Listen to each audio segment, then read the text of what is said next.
पढ़ाया कुल खत्म हो गई, समाज का स्तर घटे लगल। अब पढ़ाई लिखाई छोड़ के लड़का गंदा गाना रटे लगल। अब गाँव में लड़का लड़की से कहला कि रात दिन तोरे चक्कर में रही ना, चल चल चल तोरी माई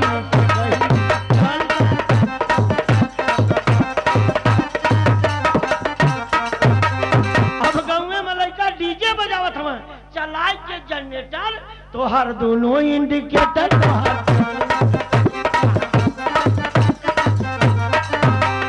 ए भैया समाज कब सुधरी, ए भैया समाज कब सुधरी, कब अक्ल आई भगवान। रघुपति राघव राजा राम पढ़ल लिखल गोबर के समान।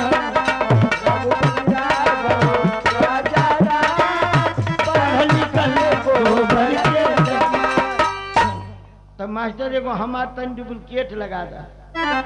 एगो में हरारू गोहरा उजारत रहे, आ गोहरवा उजारत में एगो मूस निकल के भाग दो करी घर में भाग गए।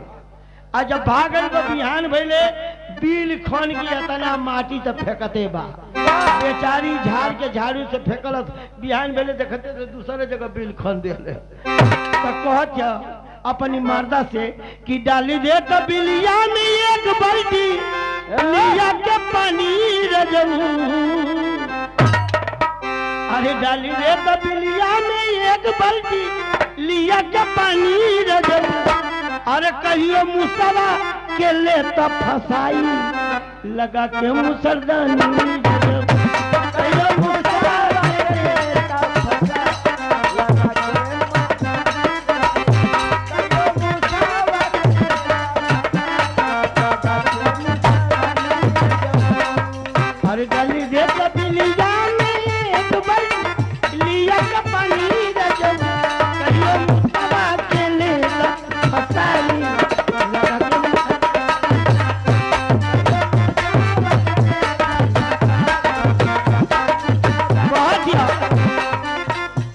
बेचारी अरे मुसवा तो गलावा बिगड़ल बा मन हो, घर भर घूम घूम बिल में लाखों।